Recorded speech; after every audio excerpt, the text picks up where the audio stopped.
welcome back to another video, my friends. This time we're talking about Bretonia and tips and tricks for them. We're gonna begin with Ke and also explaining some of the faction mechanics. But we're gonna need to talk about traits first. For Luen, well, he has movement range for all armies, really strong. Then he also gives leadership aura when you are attacking, which is really good because mostly you have a lot of peasants. They're not that good. They have very shit leadership. Like, they can do pretty decent for certain things. Like, hey, peasant bowmen are one of the strongest in your roster, not because it's really strong. It's just, hey, it's a good archer unit. It's very cheap. It won't kill any armored units, but hey, it's something. But anyways, going into other things. With your Luan, his trait is basically more leadership and more melee attack when fighting any chaos, undead, or greenskins, which is really good because you fight a lot of those. You get more chivalry per turn. You start with all your knightly vows, which you're gonna get to in a minute, and you get the blessing of the lady, which gives you more damage resistance until your leadership is broken, and then it stops for the rest of the battle. So, going into your faction mechanics, you have the chivalry, peasant economy, then you have your vows. I'm gonna start with the peasant economy. It's very simple. Essentially, it's free for peasant mobs. Your non-knight units cost less unless you reach the threshold. If you reach the threshold, you get way less economy. For example, fields. Your fields is a really good economic building that will get worse if you have way too many peasants. So recommendation: don't get too much peasants. And then you can go and ask, what counts as a peasant? If you look at any of the units in here, you see that there are peasants over there. These are peasant units. Then I will just say literally everything is a peasant. Like men at arms, even foot squires are peasants, as you can see here, peasants. So you have those, then we go here. These are also peasants. Peasants. I believe this is a peasant too. Yeah, Greyrolicay, peasant. Better Pilgrim, peasant. What is not a peasant then? Well, damsels, so your heroes, and all the other knights units. So Grey Guardians, you have everything for tier 2 here and above that is not a peasant. That's literally a roster, right? Because the rest of things are peasants and those are not so much peasantry. So that's how the peasant economy works. Now, how does the chivalry work? It's very simple. It's just the more chiv you get, the more bigger buffs and such you get. Like, hey, in the maximum you get, you can call in the Green Knight for a limited time. So it's like a legendary hero that can help you for a bit, and then he disappears. Our Lord starts with the questing vow. We're gonna show you the questing vow soon. More experience. You get more Lord recruitment rank. Corruption. Oh, less corruption. Knights get higher rank and higher leadership. Now, chivalry is not too hard to get, but there is something that just, it is a pain because it has a lot of negatives when you go down here, and like less. I don't believe it shows you, but it's easy to get things that give you less. Like, I believe if you get your as this goes up here, no, it's not. Okay, yeah, they removed it. Good. It used to give minuses on the ship for this, and I believe when you ransom as well, you lose shiv as well. So there is easy ways to get minus on shiv, but as Luen, because you get passive, it's fine. Then we go to the last mechanic. A king stands with you. It is the vows. In my all honesty, this is the worst system in Total War. It's an interesting idea, but I think it's the worst. So you know how in Wars of Chaos it can say, hey, you can upgrade your guy. They never tell you you can upgrade. And this is so bad, because there's so many times you forget to pledge. And it's so bad, because, like example, let's see, you might want to have pledge to chivalry, which is a really good one. Rank up 5 times, and that's really good early game, right? You want to click on that. And when you're done, you get more growth in the nearby settlement and minus corruption. That's really good. But it's only when you're done with this. And when you're done with this, you get the next one.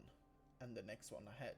Which is like, hey, cooldown to spells and wins a magic cost. And then it is immortal, magical attacks, blessing of the lady, and perfect vigor. So it's like, these are really good rewards. And it is a very interesting system, but you're not being rewarded because with Words of Chaos, like, there should be a thing down here that says, hey, you have this, go and do it. Like, we don't have it here, it's just research and then enter, right? Then, that's it.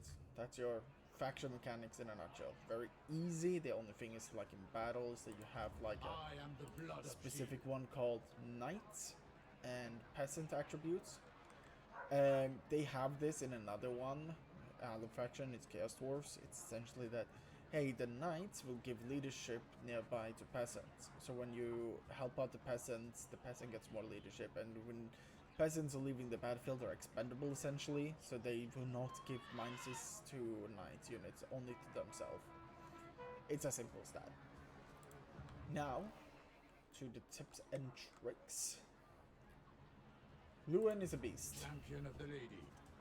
Your go-to goal is to get all his items and make him a monster. Because the thing is, yeah, melee defense, insane, and minus armor, insane in a big area. Flaming attack, good against regeneration. More attack, and so on and so forth. These are not so good. It is this that is just insane. The armor brilliance, hey, 10% ward save. What is that? You already have 15% ward save because of this. Then you start with an item that says, if I get shot, skill issue. You take barely anything. So when you're at level 3, you get this automatically. No, you get the mission. Yeah, right. You get a mission. You do that mission pretty easily because it's not a quest battle. And you already have, let's see, it's gonna be 25%. And when you get shot at, you're barely taking any damage. It's 65% resistance.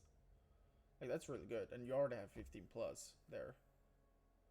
When you activate that ability. So you took barely any damage. So that's insane. But then his skill says otherwise. Like, hey, you're not... Like, hey, how about the heal? It is one time use. Or, well, it's always on until your leadership is broken, essentially. Beloved son of Bretonia? No, yeah, look at that, more damage. Like you needed it. Oh, what's that? When you rank up later, you get a Griffin mount. Did you really need that? I guess so. It's insane. More leadership, knight stuff. Yeah, so this is just upgrades for stuff, except the lady's mantle. We have lion shield, cooldown for that. Watch Shiv. Yeah, he's just a beast in himself. It is a huge possibility where you just ignore the army buffs, but I wouldn't recommend it. And just go buff Luen and he can win almost every single fight for you. You can do that. You have to be good at microing. But my recommendation, always Route Marcher, because Route Marcher always good. Then you level up in the red line to get up let's see, where is it? You get peasant proficiency. Now, as I said, the peasant bowman is really good. What I have not told you though is that's not the main strategy to go for in early game, in my opinion. So you get a heaven caster. That's whatever. That's fine. You prefer one to have a life caster, so once you get that, get that. But what you want to do is instantly go for this building and then continue here. Because if you can get this building up, you just spam mounted German archers instead. Because the mounted German archers, now you may think, well, 80% of the factions have range attacks, and I will sit there and cry if they shoot me, because that's the weakness for skirmish cav. True, there's a lot of them, but not around you. You will have vampires as your starting enemy, although, here's a recommendation, don't fight them. We'll get to that later. You have greenskins, which is the only one that can shoot you. You have more vampires at the south. And in the north we have some shooting stuff with Belacor. Because he's gonna start with Hell Cannon. And Norska has some shooting stuff, but it's not that important. So, what do I recommend in the start? I can 100% understand if you want to go kill this army early. Because, you know, killing an army is neat. Then you want to go back here to recruit. Or maybe not recruit, just wait a turn. You could maybe even take like Will first. That's fine. Then you have to pivot full on here to get over here to fight Grungsint. Now this might sound stupid. It's one single settlement orcs. What are they gonna do? They're gonna do a lot. They're gonna bully you. Because you see, first instinct is to deal with Belacor before he becomes strong. The thing is though, Belacor is kinda easy for you to deal with. Orcs are not, because these orcs can easily cascade. What are you doing against a massive army of orc boy spears? What are you doing against a horde of those? Nothing. They have shields, they are strong, they are one of the strongest tier 1 units in the game. They have archers that will shoot you as well as soon as you try to kite them. Well, just use Luen then. Oh, good luck, because it's like Luen is not that strong yet. He can snipe the Lord and cripple their leadership, which is like, yeah, that is a good strategy, but what will they do afterwards? And they will easily defeat your starting here. Even though you start with a Grail Knights and a Trebuchet, they can destroy the rest here without any issues. So it's like you have 2 strong units, so even though Bretonia has like one of the strongest, then you do get stronger units as you upgrade here. You get another Grail Knight Errant and another Trebuchet. Like you do get stronger garrison when you upgrade here, but it's 3 turns, and they will be here at 4 turns in with 2 strong armies. At least the times I played with Luen. And experimenting with Grungsint. So you wanna take this, turn over, go to Grungsint, take that. Now you have 2 choices. You can either sell this settlement to Marienburg if you're low on cash, or you just keep this settlement. I would keep this settlement because you are gonna go down here later. Now you have defeated those 2. The vampires are going to strike back. But they are going to have to deal with these 2 as well. Because he's at war with Lyonnais. And he's not war with Castle Artois, but they are going to deal with something else here. So yeah, you go, defeat here, keep this, you go up, prepare to go north. And when you're on the way back, you can just recruit these mounted German archers, and you should be able to have 12 peasant economy. You seek the lady's favor. And you have 1, 2, 3, 4, 5, 6, 7. You should get a 19 stack without getting completely cooked by the peasant economy thing. And you have 19 just horses. What are they gonna do? Believe that they level up early for. Yeah, level 5. They should be level up in 5 after these 3 battles. But yeah, fight here. Bellicor should be easily kited. You can waste the Hellcannon's ammo with Luen, or the hero with the horse. Then you just kite them with the archers and win the fight. With the horsemen archers. That's how you play as Luen. That is the best way I can describe it. Playing him easily and done. Of course, as I said, I recommend you to go for the vow for leveling up, because it's easy to do. Going to the next one. Continuing on with Albrecht the Bordeloo. Now, he's a bit different. Well, Luen has just some simple buffs for fighting ex-enemies. Albrecht focuses a lot on his army. Now, he's not as much as like a super strong character. He can, of course, get the blessing of the lady. He does have his own hippogriff mount. But he focuses most on his army. He can buff his foot squires pretty decent, and his Knight of the Realm.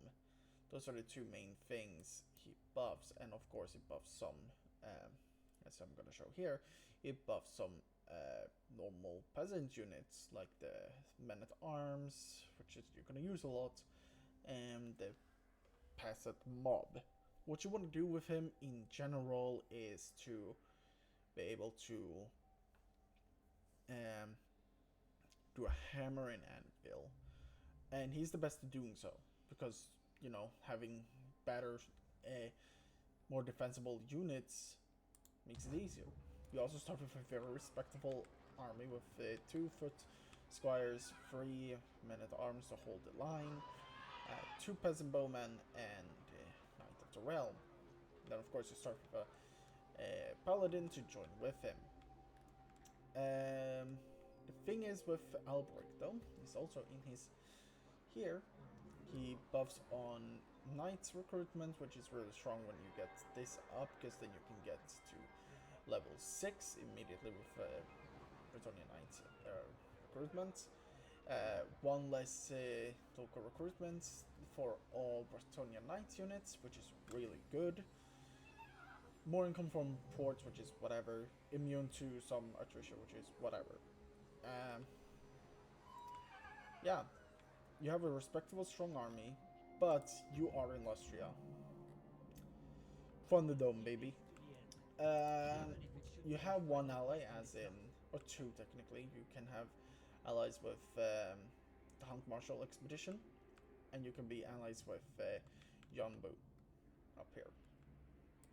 You're gonna have a rough time, because not only after this Lizardmen, which is gonna be annoying, because Lizardmen are pretty strong, you also face a pretty decent army with skinks and skink skirmishers, and there is a Salan Mage. I believe that's of a high because of the color.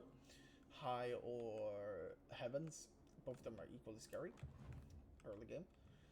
Then you fight some Vampire Coast. So what will happen 80% of the time is you go take your starting province here. Then you will have to go to war with the Vampire Pirates with Luthor Harkon, which is going to be difficult because gunpowder against horses. Usually the gunpowder wins, surprisingly. And then after that, you will have Skull Taker, which is down, I believe, here. He is ready to attack you, so you will need to act quickly between 2 front wars here, which is scary for you, in particular for you. Unless he just goes for Gorok here, which can be an unexpected ally. At times when I tried this campaign out, you have very little peasant economy to begin with, because, well, you start with a lot of them. But it's fine, you got this tier 2, you got upgrade this to tier 3 to get the Knights of the Realms early, and even questing Knights if you want to. Questing Knights are basically melee cav, they just wanna hop in and fight there for a long time. The Knights of the Realm is anti-large though, so it depends what you want to do. If you want to have You have essentially really strong starts with those. Whilst I draw breath, no Of land course, is unto me. technology The stuff. face contains I of forgot to evil. say this when it came to Luen. Would I use with Luen?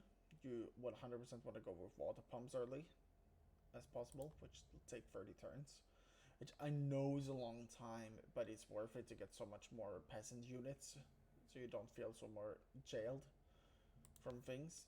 Because reminder, you will get 2 peasant economy per settlement you have collected, and then as for Luen, you focus on the heraldry to get the confederation options. But um, with little Bordeloo here, you want to actually begin with Decree of Bretonia. I usually go for this. Now you can of course go for many things. You might say, oh well, there's Norska. Nah, not really. Well, more Norska. Nah, not really. Well, Green Tide. There's no greenskins here, buddy. But more greenskin. I just said there was no greenskin here. Goddammit. No vampires. Well, there are some vampire codes, but not vampire counts here, so you won't get that. No wood elves. No tomb kings, unless you want to go a little bit north later. Uh, I mean, this is good. This is one I would recommend because you're fighting demons. I mean, it says demons of chaos. So I do not know if this actually affects dark elves. I mean, you're gonna fight dark elves potentially later. Beastmen, no. Skaven, no. Vampire Coast, potentially. So I like to go with this because I am expecting this to be Korn, Zinj, and so on and so forth as well. I do not know. I have not read the files in the game. But yeah, more armor piercing because Korn is insane. Leadership is gonna be needed. And attrition is whatever. The replenishment is nice. And Chiv is really nice. And then afterwards, I would actually go with upgrading economic investments and such. It is that easy. If it should gain Really. the notice of the lady. Now, when it comes to the unit composition you want to do, honestly, just Chivalry spam is knights. all. That's the only way. There's gonna be jungle battles every goddamn battle. Gets you're in Austria, which in that case, whoopsie whoopsie doo. Siege battle in jungle, boom, instant take. A whoopsie doo. Let's see. Yeah, rank up 5 times. You can also go with the building because you're gonna build 1, 2, 3 here, and then you're gonna take this anyways and get 2 buildings, and you can get like that in turn 2 or turn 3. So that's fine if you want to go with that route, but I usually just stick to level up. It's easier. Now, when it comes to Lest I be Alberich, judged idle. not only does he help a lot in the front lines with like, hey, hold the line, more leadership and such. He helps with the buffs and so on and so forth. Something that is really good with him as well is his items. Wrath of Manan is insane. It is a typical wind spell. It does not do the best damage, but hey, 24 armor piercing, pretty good. And it also discourage, producing leadership. Very useful. This can go to hell because you're barely gonna fight at sea. Weapon strength, absolutely really good. Melee attack, good. Melee attack again. And then hey, kill something large with Strider, really good. And more enemy leadership. So his strength is to reduce leadership for the enemy while buffing your own and buffing your strength. So once you have done your hammer and anvil, the enemy will retreat or disintegrate just like that. Unless it's very late game like Chosen and such, which you can be expected to have like over 100 leadership at some point. Don't even try it. The only trick here is that after you take the first province, of course, you will have 2 enemies that's gonna prong you. My recommendation is to see for yourself and go for your own gut feeling. And if you're not playing a legendary or Iron Man mode, just save scum until you find your place where you prefer. Going on to the next one though. And then next we do have Carcassonne, also known as the Fey Enchantress. Now she's a little bit different than the other two. First of all, she begins with 5+ peasant economy. Now this is really nice. It's also because, well, she starts with only peasants and beside the Grail Reliquary, or sorry, Grail Guardian. You get a paladin, which is nice, but the thing is, it might seem really strong, but you start with a lot of them anyways.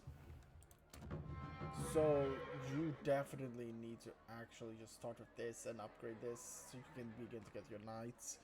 It does mean, however, you can recruit a few turns with them. So that's what she does, and of course more casual replenishment. And this is actually insane. You seek prophecy. What does she do herself?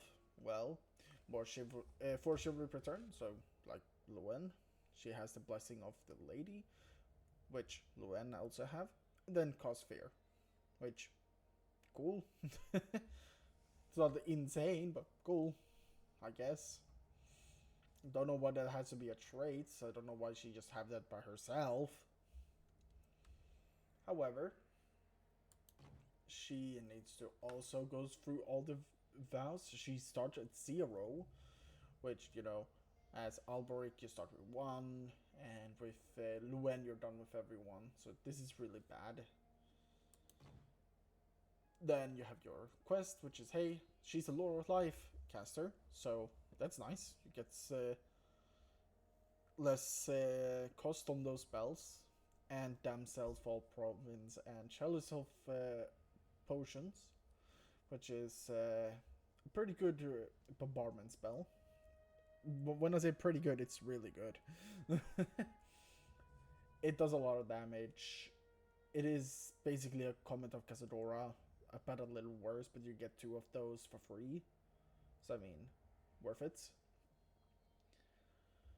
Her skills is basically, hey, stronger Winds of Magic on, or stronger Lore for Life, more casting stuff. She is basically the caster, and she focuses on the Battle Pilgrims and the Grail Reliquaries. I believe that's all she focuses on, really, which, I'm gonna be honest, those are not really strong units. The Grail Relics are essentially just meant to be buffing you. Oh yeah, she focuses on Grail Knights as well, Grail Guardians, which is nice. That is your second strongest units. But yeah, she focuses on infantry, which is fine. It's like they're the best for holdout units, but the Grail Relics you don't want to recruit because they just give slightly more leadership around them. That's it. Beside that, she has Mist of the Lady, so she deals damage all around her all the time on enemies and reduce their melee attack. And she starts with the Favor of the Fae, which plus 40 melee attack on a unit. That's really good. Usually you kind of want to use it on the Battle Pilgrims if they're in combat, or if you fight with the Grail Guardians, because the Grail Guardians is essentially a frontline cavalry. Yes. So that's her start, and what you kind of want to do here as well is to run down with the water pumps, because it's good. You want that economy from farms, income from farms, more money for capital settlements, whatever. The growth is here is really good though. Yeah, you kind of want that early game, because once you got that as well, you're gonna get so much more peasant economy, and you can play around with the archeries, trebuchets, because you kind of get them earlier. Archers, trebuchets, and battle pilgrims, not like as a full army, but hey, they can be like almost like an empire frontline with that sense, but with catapults, which is nice. Now, what do you do with her? You see, you have a two-pronged war, like many other factions have, with Luen having three different factions all around him, and then you have Skulltaker and Luther Harkon with Bordeloo. But with Fey Enchantress, you will have Grom the Punch, which not the most difficult enemy. If you can kill him, it's fine. And you will have Icket Claw and Morgur behind you. Morgur is a pain because he is like you. He is just a character that just doesn't die and deal damage all around him. He is a Mortis engine. And the best way to kill him is probably for your Paladin. My deeds are legend. And he takes no damage against ranged units, so don't even try, because he has a high, I think he has 60% missile resistance with regen. Don't even try shooting him. It's either by hero sniping, or you have to deal with him with army routes. And Icket Claw. I don't need to explain why Icket Claw is an annoying as an enemy. He always has the one nuke prepared for you, because it does not use in the auto resolves the AIs have to use. Snipers, rifling gunners, gladly that you can maybe in time get a good artillery to outshoot him early on. Like you can get up to here very early. I believe this gives... No, sorry, you can get this building very early. Carpenter Workshop. Which, decent. Pretty good. But first of all, you want this, and you can upgrade to tier 2 later for economy or growth. And then you just get 2 buildings and you can go for those 2. That should be easy enough. But, yeah, Icket Claw. It's gonna shoot the hell out of you. You gotta be prepared. And after that, you will have Sartosa. Potential chance of threat in the north by Kemler as well. There's a small chance, of course, that Nakari can take over the Wolf one and Count Noctilus. So be aware for that. And yeah, I mean, you have potential allies. You are good friends with Orion, so you two will be friends. You will be friends with the Wood Elves, and of course, if you dislike elves and want to kill them later, go ahead, do so. Just be prepared that they will shoot the hell out of you. You will have a lot of allies with the Bretonians, of course. It's just that prepare for Grom to be a pain and high regen and such. Same thing with Worker and then Icket Claw. Once you've defeated those 3 starting enemies, you're golden. This is, in my opinion, my favorite campaign because you're golden afterwards. Anyways, with that said, we're going now to the next one. And lastly, we have Réponse de Leone. So, I understand how people say that's their favorite campaign, which is 100% acceptable. Honorable noble. I would understand that. She has one bit of a mechanic. Your words. Unless they removed it. It did kind of remove it. Okay. The heat is Your boiling. army is decent to start with, of course, but it's not that thing that is scary with her. First of all, when it goes to Vows, go for the kill 5 enemy lords, because she starts with the 2 of them here. But yeah, she's a very strong character killer and very strong just character in general, and she buffs up your peasants quite a bit, actually quite a lot. More leadership, it's fine, it's just 5, but hey, it's good. And physical resistance for them, okay, you know, better.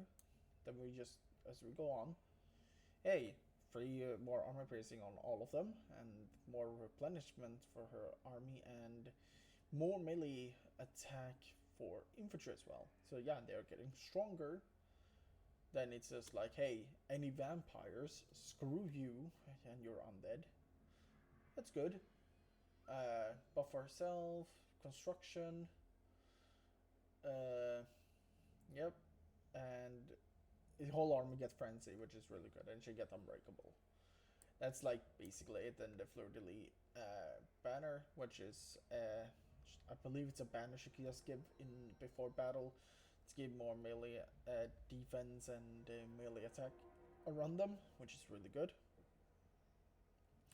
Then as a quest, she gives minus spell resistance on enemy armies and the Sword of Leone, which is more damage and melee attack for herself as an ability. She has one more ability with the Halo of Maidenly Wrath, which is as a little explode, you get blinded and deals a little bit of damage. The blinded is the main thing. Yeah.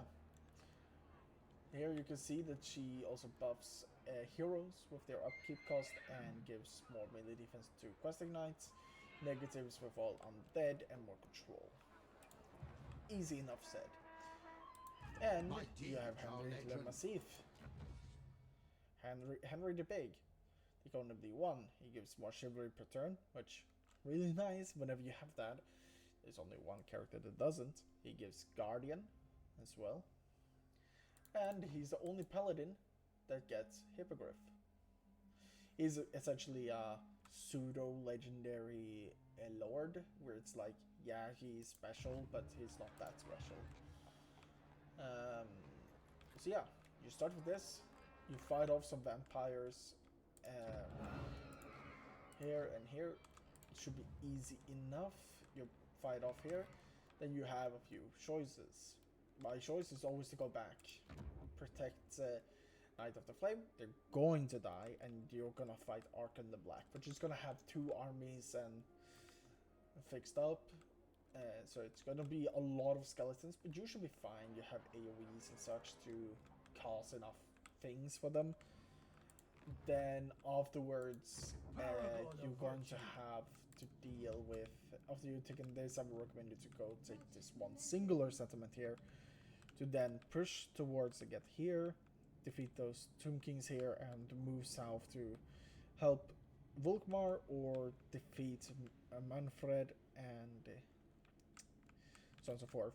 From here, it will get sticky, and you have to play reactively, because you will have Scarbrand and Morgur up here, with